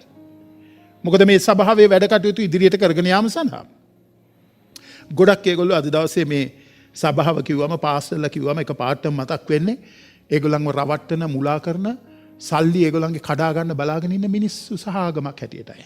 ඔව් එහෙම කරලා තියෙනවා මිනිස්සු අපි දන්නවා. අදටත් එහෙම කරනවා මිනිස්සු. අපි දන්නවා. හැබැයි මේ සභාවේ මම වැඩ කරනකොට අපේ එළඹීම මේකට අපි මිනිස්සුන්ට ඒකේ බලපෑමක් කරන්න නෙමෙයි. මිනිස්සුන්ට ඒකේ පීඩනයක් ඇති කරවන්න නෙමෙයි දෙන්න කියලා. අපි කියන්නේ ඔබගේ හදවතේ දෙවියන්වහන්සේ ඔබට ඒත්තු ගන්වා තිබෙනා වූ ආකාරයට ඔබ සිතින් නියම කරගත්ත විදිහට දෙවියන් වහන්සේගේ රාජ්‍යයේ වැඩේට පංගුකාරයෙක් වෙන්න කියලා. සිතෙන් නියම කරගත්ත විදිහට. අපි කිසිම බලපෑමක් ඔබට කළා නැහැ. කිසිම පීඩනයක් ඔබ කරේ අපි ඇති කරවලා නැහැ. ඒ නිසා ඔබගේ වගකීම ඔබ ඉෂ්ට කරන්න දෙවියන් වහන්සේගේ රාජ්‍ය වෙනුවෙන්. අපි හැමතිස්සෙම ඔබව ධෛර්යවත් කරනවා. අපි ධෛර්යවත් කළා ඔබට කියනවා ඔබගේ ඒ දීමනාවල් මේ සභාව තුළ පාවිච්චි කරන ආකාරය ගැන අපි හැම වෙලාවෙම ඒවා ලේඛනගත කරලා ඒවා හැම අවුරුද්දකම මේ මොනවාද ඔඩිට් රිපෝට් එකක් හදලා ඒකට ඔක්කොම අපි අවශ්‍ය කරනා වූ කරුණු කාරණා සම්පූර්ණ කරලා තියෙනවා. ඉතින් මේකේ මුළු ගණන් දීමක් එක්ක සිද්ධ වෙනවා අපේ දායකත්වය. අපි යොමු කරනා වූ අපේ මුදල් සම්බන්ධව ගණන් දීමක් ඇතුව අපි මේ සභාවේ කරන බවට මම ඔබට සහතික කරලා කියනවා. මොකද ඒක අපි කරන දෙයක් නිසා. ඉතින් මේකෙදී ප්‍රේමවන්ත සහෝදරය සහෝදරිය කොහොමද අපි මේ කාරණාව තුළ මම විශ්වාස කරනවා මීට වඩා අපේ කැපවීම ඒක තුළ සිද්ධ වෙනවා නම් ඒක අනර්ග දෙයක් කියලා. මොකද ඒක දෙවියන් වහන්සේගේ වචනේ අනුශාසනාවයි ඔබටයි මටයි. මම ඔබට කිව්වේ සභාවේ 120ක් විතර තමයි කියලා හරියට ඒ දීමනාවල ලියුම වෙලා තියෙන. ඒකට අනිත් 80 මොනවද කරන්නේ? ඒ දෙන 20න් දෙන දේවල් වලින් ජීවත් වෙනවද ඒ 80? ඒක නිසා මම හිතන්නේ ඒක ගැන කල්පනා කරලා බලන්න. නිරෝගී සභාවක් සහභාගීත්වයේ ඉන්න සභාවක්. හතරවෙනි කාරණාව නිරෝගී සභාවක් හැමතිස්සෙම නමස්කාරයට කැප වෙලා ඉන්න රොටි කඩන ස්වාමීන් වහන්සේගේ රාත්‍රී භෝජනයට සම්බන්ධ වෙන මරණය සිහි කරන නැවත පැමිණීම සිහි කරන සභාවක්. දැන් අපි මේ සභාවේ හැම සතියකම හැම සර්විස් එකකදීම සුද්ධ සහභාගීත්වය බෙදා ගන්නවා. සුද්ධ සහභාගීත්වයේ මුල් සභාවේ සතිපතා නමස්කාරීත වැදගත් කොටසක් වුණා. ක්‍රියාපොතේ 27 කියනවා සතියේ පළවෙනිදා අපි රොටි කඩන්න රැස් වූ කල. පාවුල් පසුව දයන්ට අදහස් කරන උන්ට අනුශාසනා කළා. ඔහුගේ කතාව මධ්‍යම රාත්‍රී දක්වා ගියා. 1 කොරින්ති 11 17 ඉඳලා 30ට ඒ දිග කොටස වා කියවන්න. ඒක තුල අපිට මතක් කරලා දෙනවා ස්වාමීන් වහන්සේ මේ සුද්ධ සහභාගීත්වයේ තිබෙනා වූ වැදගත්කම. ඒ නිසා දැන් ඒක නිරෝගී සභාවකට අතිශයින්ම වැදගත්. අපි හැම සතියෙම මේ සහභාගී වෙන්න ඕනේ. ඒක ලියවිල්ල අපිට කියලා තියෙනවා. ඒක කරන්න කියලා. උන්වහන්සේව සිහි කිරීම පිණිස. සමහර ඒගොල්ලෝ මාසෙකට එක සැරයක් කරනවා. සමහර ඒගොල්ලෝ මාස 3කට සැරයක් තමයි සහභාගීත්වය දෙන්නේ. ශුද්ධ සහභාගීත්වය නිතරම ඔයා ගෙදර දැන් ගන්නකොට ඔයා දන්නවද ගෙදර ගන්නකොට පවුලක් හැටියට දෙවිඳුන්ට ස්තුති කරලා පව් කමා කරලා යාඥා කරලා නිවැරදි වෙලා අපි ඒකට අත ගසනකොට ඒකේ ආශිර්වාදය ඔබ පවුලක් හැටියට අත්දකින්න යනවා. සභාවක් හැටියට අපි ඒක නිතරම කරනකොට දේව සභාව තුළ මේකට අත ගසන්න එන්න බෑ තමුන්ට ඕන විදියට. ඒක නිසා හදවත පවිත්‍ර කරගෙන තීරණ අරගෙන ඕනේ මේකට එන්න. මම දැකලා තියෙනවා සමහරක් අය සුද්ධ සහභාගීත්වය දෙනකොට නැගිටලා යනවා. ඇයි ඒ? ඇයි හෘද සාක්ෂිය පැහැදිලි නැහැ. ඒගොල්ලන්ට ඒකට අත ගසන්න හිත දෙන්නේ නැහැ. එන ඇයි ඒ තත්ත්වේ ඉන්නේ? පාපය කියලා අතහැරලා නිදහස් වෙලා ඒකට පංගුකාරයෙක් වෙලා ඒකේ ආශිර්වාදය ලබන්නකෝ. මේ සභාවේ අපි සතිපතා සුද්ධ සහභාගීත්වය පවත්වනවා. ලූක් 22:19 කියනවා උන්වහන්සේ රොටි ගෙන සුති කොට කඩා උන්ට දී මේක ඔබ සෑම උදෙසා දෙන ලද මාගේ ශරීරය මා සීකිරීම පිණිස මේක කරන්න කියලා. 1 කොරින්ති 11:23-25 කිව්වා මක් නිසාද මම ඔබ සැමට බාර දුන් දේ ස්වාමීන් වහන්සේගේ ලැබීමේ නම් ස්වාමීන් වහන්සේ පාවා දුන් ලැබු රාත්‍රියේදී රොටි රැගෙන ස්තුති කොට කඩා මේක ඔබ සැම උදෙසා දෙන්නව මගේ ශරීරය මා සීකිරීම පිණිස මේක කරන්නයි කීසේක. එලෙසම රාත්‍රී කෑමෙන් පසු කුසලානද්දී මේ කුසලානේ මාගේ ලැයින් පිහිටවන නව ගිවිසුම යම් පමණවර ඔබ සැම මෙයින් බොන්න උදේ පමණවර මා සීකිරීම පිණිස මේක කරන්න කියලා. ඔබ මේසෙට පංගුකාරයෙක් වෙනකොට හැම වෙලාවෙදීම යේසුස් වහන්සේගේ ජීවිතේ උන්වහන්සේගේ මරණය උන්වහන්සේගේ උත්ථානය උන්වහන්සේගේ නැවත පැමිණීම සිහිපත් කිරීමයි කරන්නේ. සුද්ධ සහභාගීත්වය පවත්වන්න. සුද්ධ සහභාගීත්වයට පංගුකාරයෙක් වෙන්න. ඇයි අපි කරන්න ඕනේ? ඒකට තමයි 11:27 ඉඳලා 30ට අපි බයිබලෙ මතක් කරලා දුන්නේ. අපි ඒක සුදුසු ලෙස කරන්න කියලා. හදවත සෝදිසි කරලා කරන්න කියලා. දැන් අදත් අපි සුද්ධ සහභාගීත්වයට යොමු වෙනකොට ඔබට මේ කාරණේ ගැන තව කතා කරනවා. ඒ නිසා දැන් බලන්න සුද්ධ සහභාගීත්වය දිගටම කරගෙන යන එක අත්‍යවශ්‍ය වෙන්නේ මොකද ඒක නිතරම අපිට සුභාරංචිය සිහිපත් කරලා දෙනවා. ඒක සුභාරංචිය කොටසක් හින්දා. යේසුස් වහන්සේගේ නැවත පැමිණීම මරණය උත්ථානය දෙවියන් වහන්සේට ස්තුතියි අඛණ්ඩව අපි ඒක කළ යුතුව තිබෙනවා. ඒක අපි එකිනෙකා අතර තිබෙන සමාදානය ගැන කතා කරන නිසා 1 කොරින්ති 10:16-17 පදවල අපිට සිහිපත් කළ දෙනවා එකිනෙකා අතර තියෙන සමාදානය ගැන කතා කරනවා. සුද්ධ සහභාගීත්වයට අපි යොමු වෙනකොට කාටද සුද්ධ සහභාගීත්වයට අත ගසන්න පුළුවන්? සුදුසු ලෙස ඒක වෙතට එළඹෙන්නා වූ කෙනාට. ඒ කියන්නේ තමාට ඇතුලේ තිබෙනවා නම් යම් ප්‍රශ්නයක් ඇතුලේ තිබෙනවා නම් අපහැදිලි තැනක් ඒක කියලා දීලා ඒ පසුතැවිලි වෙලා ඒක අතෑරලා ඒක නැවත නොකරන්න තීරණයක් අරගෙන තමයි ඇවිල්ලා මේකට අත ගසන්න ඕනේ. සුද්ධ සහභාගීත්වයට අත ගසන්න පුළුවන් වගේ කෙනෙකුටයි. ඔබ සැබවින්ම ක්‍රිස්තුස් යේසුස් ස්වාමීන් වහන්සේ තුළ නැවත උත්පාදනය ලැබ උන්වහන්සේත් එක්ක ගමන් කරන මිනිසෙක් නම් ඔබට පුළුවන් ඒ සුද්ධ සහභාගීත්වය තව කෙනෙක් එක්ක බෙදා ගන්න. ට ගෙදරදී ඒක කරන්න පුළුවන්. පියා හැටියට ගෙදර තාත්තා තමයි පූජකයා, එයා තමයි පාස්ටර්. ඉතින් එයාට පුළුවන් වෙන්න එයාගේ භාර්යාව එයාගේ ළමයි එක්ක එකතු වෙලා මේසෙට ඇවිල්ලා රොටි කඩන්න. ස්වාමීන් වහන්සේට ස්තුති දෙන්න යාඥා කරලා. ඒක තමයි මං හිතන්නේ මේ දවස්වල සභාව තුළ සිද්ධ වෙන්නේ. ඉතින් මේ වගේ සභාවක් ශක්තිමත්ව එළියට එනකොට සැබවින්ම ඒ සභාව මේ තිබෙන්නා වූ පාපය සහ තිබෙන්නා වූ නපුරුකම් වලට අවශ්‍ය කරන ඉමියුන් සිස්ටම් එක ඒක ඇතුළේදීම හැදිලා එළියට එන බව අපිට විශ්වාසයක් තියෙනවා. බලවත් සභාවක් එළියට එයි මේ කාලයට පස්සේ විශ්වාස කරනවා මම. බලවත් සභාවක්. දෙවියන් වහන්සේට ස්තුතියි ඒක ගැන හිතනකොටත් සන්තෝෂයි. බේසුද්ධ සහභාගීත්වයට අපි අත ගසන්න ඕනේ ඇදහිලිවන්තයෙක් හැටියට විතරයි කියලා ඔබට මම නිතරම මතක් කරනවා වගේ ඒක මතක තියාගන්න. පස්වෙනි කාරණාව නිරෝගී සභාවක්. හැම වෙලාවෙදීම යාඥාවට කැප වෙලා ඉන්න සභාවක්. රෝම පොතේ 12:12 ක්‍රියාපොතේ 2:42 යාඥාවලද ස්ථිර ලෙස පැවතුනා කියලා කියනවා. රෝම 12:12 කියනවා බලාපොරොත්තුවේ ප්‍රීති වෙන දුකේදී ඉවසිලිවන්ත සිටින යාඥාවේ නොකඩවා පවතින්න කියලා. කොලොසි 4:2 කියනවා ස්තුති දීමෙන් යුක්තව යාඥාවේ අවදිව සිට නොකඩවා එහි පැවතෙන්න කියලා. ප්‍රේමන්ත සහෝදර සහෝදරී අපි යාඥාව කොයිතරම් බරපතල ලෙස සලකනවාද? සමහරකට අපි පුද්ගලිකව කරන යාඥාවල්, සමහරකට අපි සාමූහිකව කරන යාඥාවල්, සමහරකට අපි දේශේ උදෙසා කරන යාඥාවල්, එකිනෙකාගේ අවශ්‍යතාවයන් උදෙසා කරන යාඥාවල්. යාඥාවල් විවිධාකාර විදිහට විස්තර වෙනවා සුද්ධ ලියවිල්ලේ. ඒක නිසා මේ අපිට දේව වචනයට එනකොට මුල් සභාව යාඥා කරපු සභාවක්. මුල් සභාව යාඥාවෙන් නිතරම නියලුණු සභාවක්. ක්‍රියා 1:14 කියනවා මේ සියල්ලෝම ස්ත්‍රීන්ද යේසුස් වහන්සේගේ මව් වූ මරියාද උන්වහන්සේගේ සහෝදරයන්ද සමග එක්සිත්ව නොකඩවම යාඥා කරමින් සිටියා කියලා. නොකඩවම යාඥා කරමින් සිටියා කියලා. ක්‍රියා 4:24 කියනවා ඔහු ඒ අසා එක්සිත්ව දෙවියන් වහන්සේට හඬ නගා අහසත් පොළොවත් මුහුදත් එයද සියල්ලත් මැව් ස්වාමිනේ. ඒගොල්ලෝ යාඥා කරුවා. ක්‍රියා 6:4 කියනවා අපි වනාහි යාඥා වෙයිද වචනේ මෙහෙ කිරීමේද ස්ථිරලෙස යෙදී සිටින් මෝයයි කීවෝය කියලා. ක්‍රියා 12:5 කියනවා එබැවින් පේත්‍රස් හිරගේ රැකවල් කරන ලදී නමුත් සභාව ඔහු දෙසා දෙවියන් වහන්සේට උදක්ම යාඥා කළාය කියලා. ක්‍රියා 12:12 වෙනි පදේ කියනවා ඔහු ඒ ගැන කල්පනා කොට මාක් නම්ලත් යොහන්ගේ මව් මරියාගේ ගෙදරට පැමිණියේ එහි බොහෝ දෙනෙක් රැස්ව යාඥා කරමින් සිටියෝය කියලා. ක්‍රියා 13:3 කියන ඔවුන් ස්වාමින් වහන්සේට මෙහෙ කරමින් නිරාරයෙන් උන්වහන්සේ උන් කල සුද්ධාත්මයන් වහන්සේ කතා කොට මා විසින් බානබස් සාවුල්ද කැඳවූ වැඩේ පිණිස ඔවුන් මට වෙන් කරනසේකයි කී වෙන් කරන්නයි කීසේක එවිට ඔහු නිරාහාරයෙන් හිඳ යාඥා කොට ඔවුන් පිටත් තබා ඔවුන් පිටත් කර හැරියෝය. එපිසාය 18 කියන සියලු යාඥාවලින්ද ඉල්ලීම් වලින්ද සියලු කාලවලදී ආත්මයන්න් කර්ණ කොටගෙන යාඥා කරන්න කියලා. ප්‍රේමන්ත සහෝදරයා සහෝදරියා යාඥාව මොන තරම් අනර්ග දෙයක්ද? යාඥාව මොන තරම් බලවත් දෙයක්ද? ඒ තරම් බලවත් දෙයක් තවත් නැහැ යාඥාව තරම්. යක්ෂයා බය යාඥා කරන කෙනාට.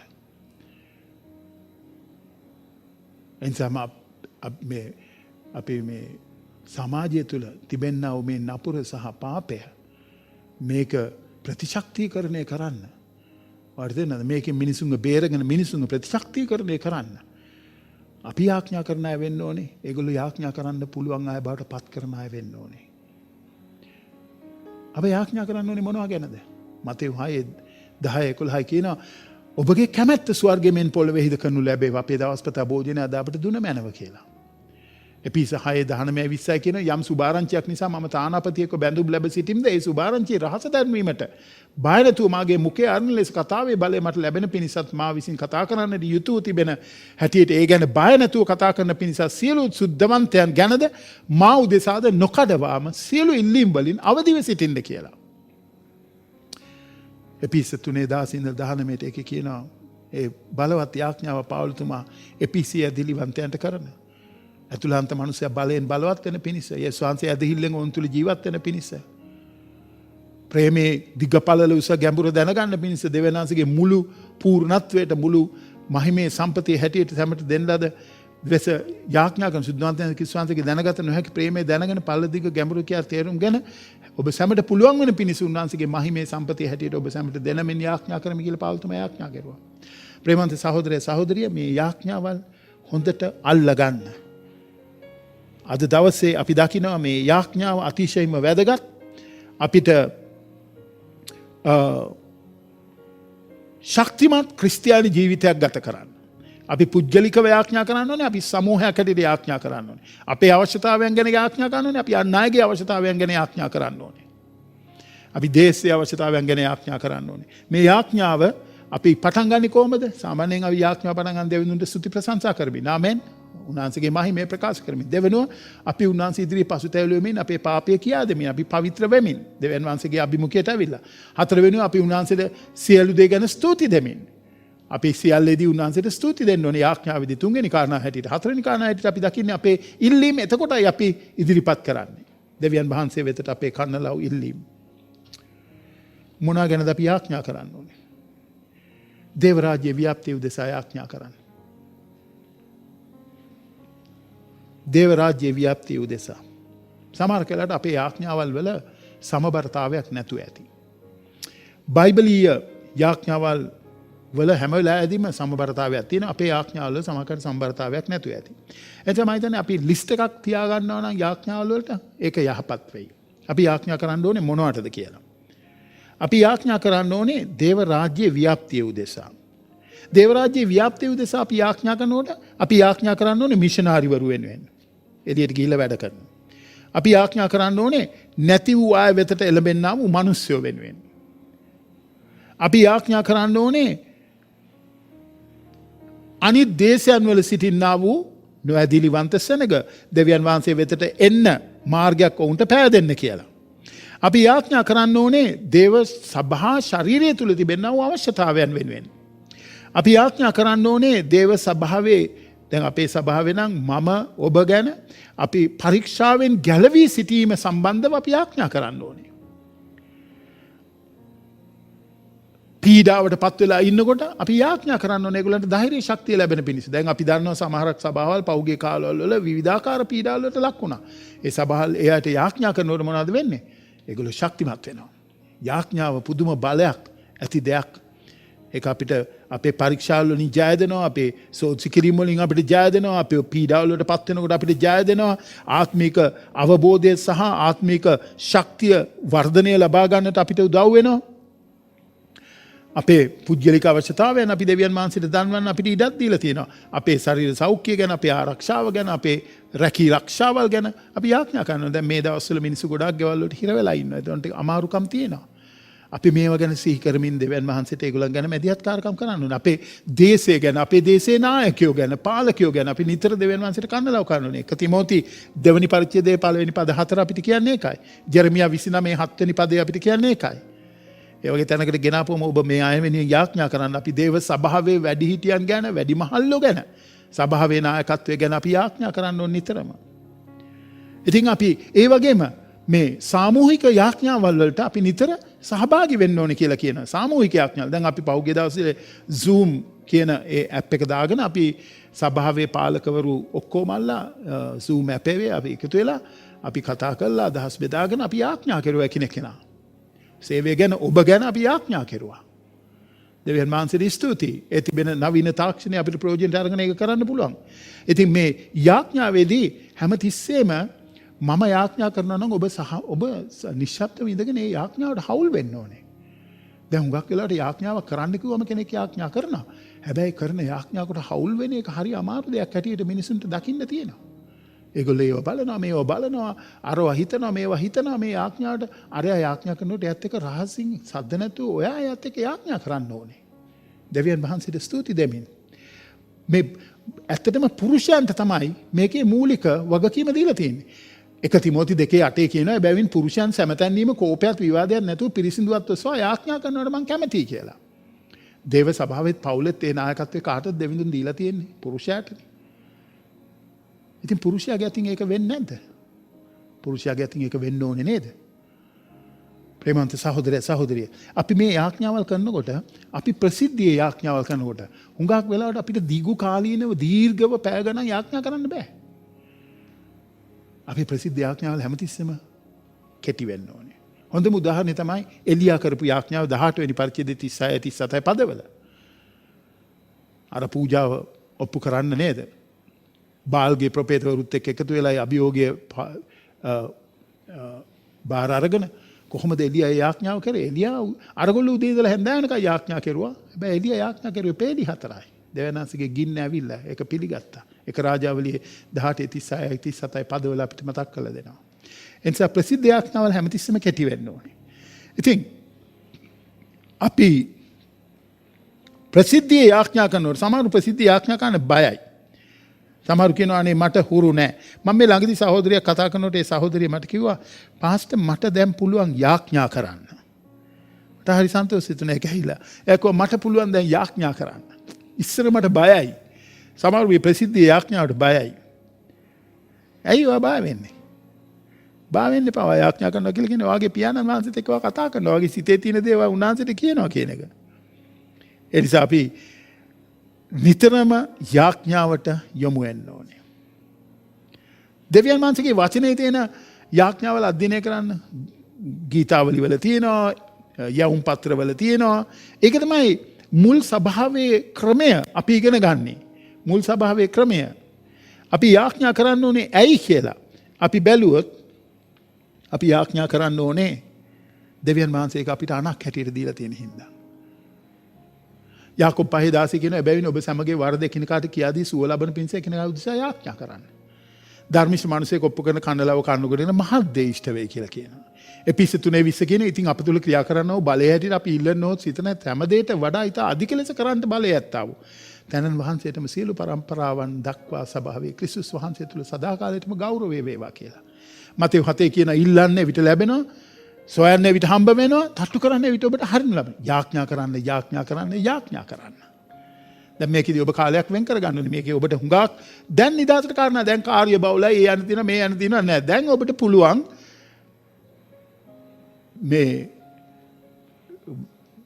දේශය තුල ඔබ ක්‍රිස්තියානි මිනිසෙක් ඇටියට දේව සභාවක් ඇටියට තියලා තියෙනවා නම් ඔබ නිරෝගී දේව සභාවක් ඇටියට ඉදිරියට යනවා නම් ඔබ අනිවාර්යයෙන්ම නිරෝගී කිතු බැතියෙක් වෙන්න නම් නිරෝගී දේව සභාවක් වෙන්න නම් යාඥා කරන කෙනෙක් වෙන්න ඕනේ. ඒක තමයි ප්‍රධාන ලක්ෂණයක්. නිරෝගී කිතු බැතියෙකුගේ හෝ යාඥාව. දෙවියන් වහන්සේට අපි යාඥා කරන්න ඕනේ ඇයි? උන්වහන්සේ අපිට අනා කළා තියෙනවා. අපි අවශ්‍යතාවයන් ගොඩක් වලින් පිරීලා ඉන්න මිනිස්සු නිසා. අපි මේ සදාකාලික මියු දේවල් ගැන බොහෝ බරක් ඇතුව යාඥා කළ යුතු නිසා. දෙවියන් වහන්සේ අපිට කියලා තියෙන ඒ වගේ යාඥා කරන්න.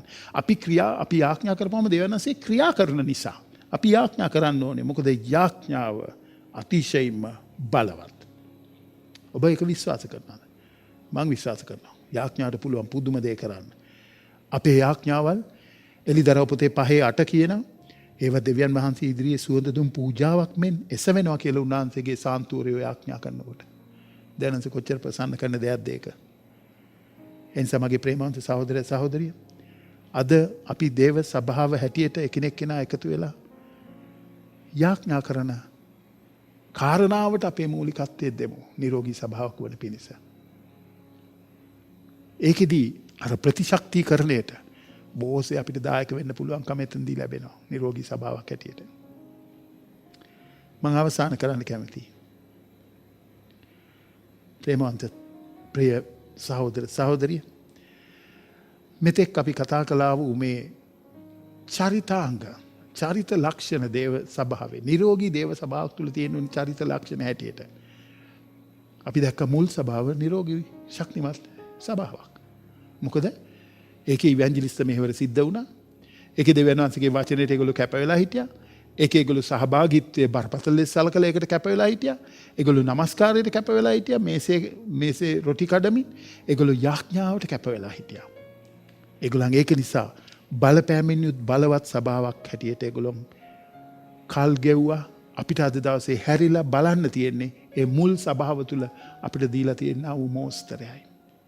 ඒක තමයි දෙවිඳුන් අපෙන් බලාපොරොත්තු වෙන්නේ. දෙවනන්සිට ඕනේ අපි නිරෝගී සභාවක් හැටියට ඉදිරියට යනවා දකින්න. ඔබ නිරෝගී කිතුණුවෙක් හැටියට ඉදිරියට යනවා දකින්න. නිරෝගී කිතුණුවෙක් නම් ඔබ හැම වෙලාවෙදීම ඔබගේ සාක්ෂිය බෙදා ගන්න කෙනෙක්. වචනයට කැප වෙලා ඉන්න කෙනෙක්. සහභාගීත්වයට කැමති කෙනෙක්. නමස්කාරයට උනන්දු කෙනෙක්. යාඥාවෙන් නිතර ඉන්න කෙනෙක්. එහෙනම් ඔබ නිරෝගී කිතුණුවෙක්.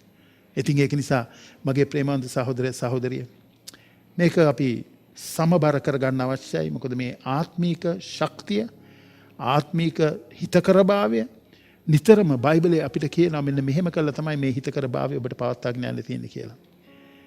ඒ නිසා සමහර වෙලාවට ඔබ මේක අහගෙන ඉන්න ඔබ සභාවකට සම්බන්ධ නැතුව ඇති. සම්බන්ධ වෙන්න ඉක්මනට නිරෝගී සභාවක් හොයාගෙන. සම්පූර්ණ සභාව නැහැ. සම්පූර්ණ සභාව නැහැ. කෝල්සන් කියන මිනිසයා කිව්වා නොවගේ නැව ඇතුලේ තිබුණා වූ ඒ ගඳ ඒගොල්ලන්ට දරා ගන්න පුළුවන් උනේ පිටතින් ආවු මහා හුලං හින්දායි කියලා. ඒක නිසා දේව සභාව තුල ප්‍රශ්න තියෙනකොට බය වෙන්න එපා ඒවට. මොකද මේ ප්‍රශ්න වඩා මාව දෙවිඳුන්ට ලං කරනවා, වඩා මාව දෙවිඳුන් සොයන්න යොමු වෙනවා, වඩා එකිනෙකා ගැන ඉගෙනගෙන දැනගන්න අනේ අපි ඔක්කොම පව්කාරයෝ නේද කියලා තේරුම් ගන්න අපිට සලස්වනවා. ඒකයි කෝල්සන් කිව්වේ. නොවගේ නැව ඇතුලේ හිටියනේ සත්තු බොහෝ જાතියන්නේ. ඉතින් මුන් එක එකාගේ එක එක ගඳවල් තියෙන්න ඇතිනේ. මේ ගඳ කොහොමද ඇතුලේ දරාගන්නේ? එළියෙන් ඒ සැඩ සුළඟ ඒ නැව ඇතුළ හරහා ගියේ නැත්තම්. දෙවනන්සරි ස්තුතියි අපිට එන පීඩාවල් නිසා. එන ප්‍රශ්න නිසා ඒවට බය වෙන්න එපා.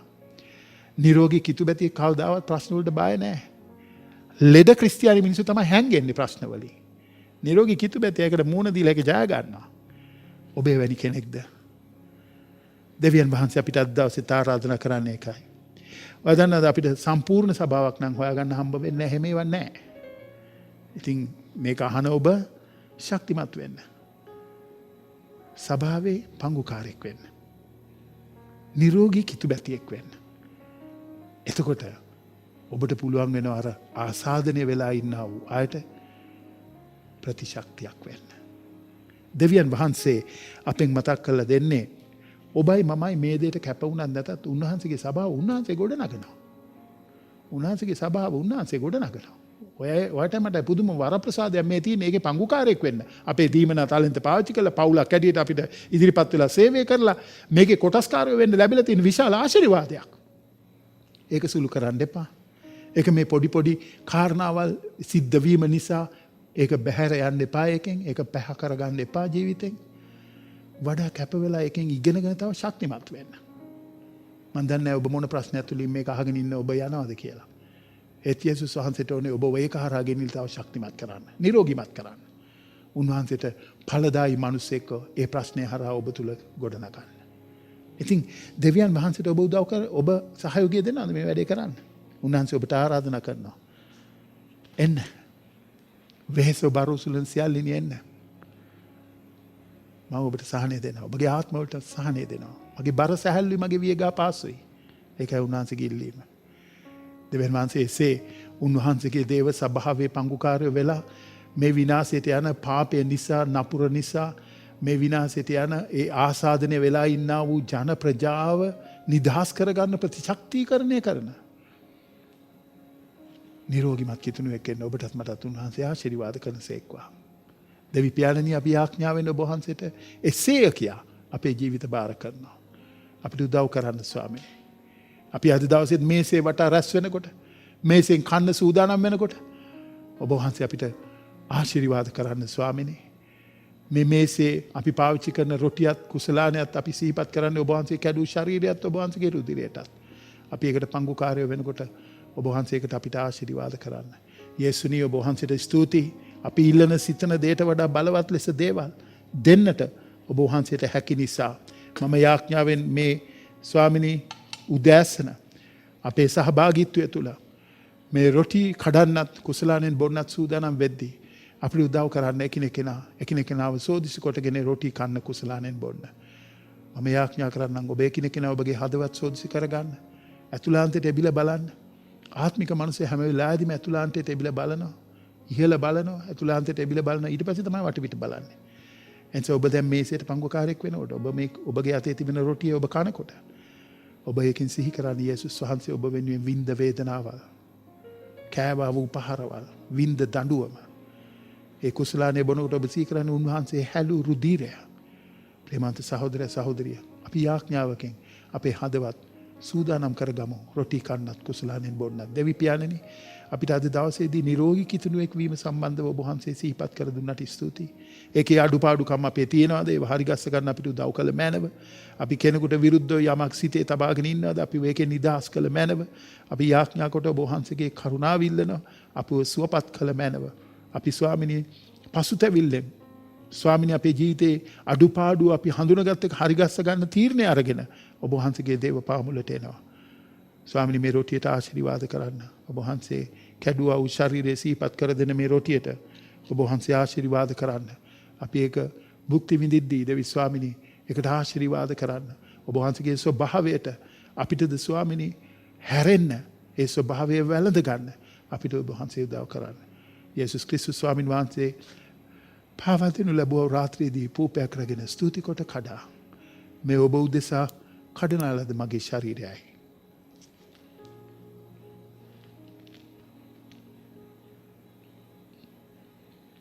මා සිහි කිරීම පිණිස අනුභව කරන්නේ උන්වහන්සේ වදාළසේක. එලෙසම රාත්‍රී කෑමෙන් පස්සේ කුසලාන අරගෙන මේ කුසලානේ මගේ රුධිරයෙන් පිටවන්නව කිවිසුමයි. මම නැවත වඩින තුරු මගේ මරණය සිහිපත් කරන පිණිස මේ අනුභව මේ පානය කරන්නේ උන්වහන්සේ වදාළසේක. ප්‍රේමන්ත සහෝදර සහෝදරී කුසලානේ අපිට කතා කරන්නේ එකමුතුකම ගැන, පව් කමාව ගැන, යේසුස් වහන්සේගේ නැවත පැමිණීම ගැන, අලුත් ගිවිසුම ගැන, සුවය ගැන. ඒක සිහිපත් කරමින් දෙවිඳුන්ට ස්තුති දෙමින් ඒකට පංගුකාරයෙක් වෙමු අපි.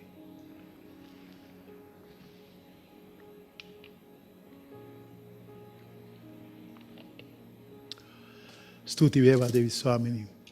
ඉතින් නුඹලා නොපැකෙන ලෙස ආරක්ෂා කරන්නටත් මහත් ප්‍රීතියෙන් යුක්ත වූ උන්වහන්සේගේ තේජස් ඉදිරියේ කැලෑ රහිතව තබන්නටත් සමර්ථ වූ අපගේ ගැලුම්කාරෝ එකම දෙවියන් වහන්සේට අපගේ ස්වාමී වූ යේසුස් ක්‍රිස්තුස් වහන්සේ කන්න කොටගෙන ගෞරවයේද මහාන් තත්ත්වයේද පරාක්‍රමයේද බලයේද සියලු කාලවලට ප්‍රතිවින්සා දැනටත් සදා කාලයටත් වේවා. යේසුස් පීඨය ඔබ සියලු දෙනාටම අපි නැවත හමු වෙන තුරු නිරෝගී කිතුණුවෙක්ව ඉන්න, නිරෝගී දේව සභාවක ඉන්න. මේ කාලේ පහුවෙලා අපි එළියට එනකොට පුදුමාකාර බලපෑමක් කරන්න පුළුවන් වූ ප්‍රතිශක්තිකරණ ශක්තිය තුළ ඉහළින් පැමිණෙන ප්‍රතිශක්තිකරණ ශක්තිය තුළ බලවත් වෙච්ච සභාවක් වෙන්න උන්වහන්සේගේ ආශිර්වාදය අප සියලු දෙනා කෙරෙහි වේවා. ඔබට ජේසු පීඨයි. ජේසු පීඨයි.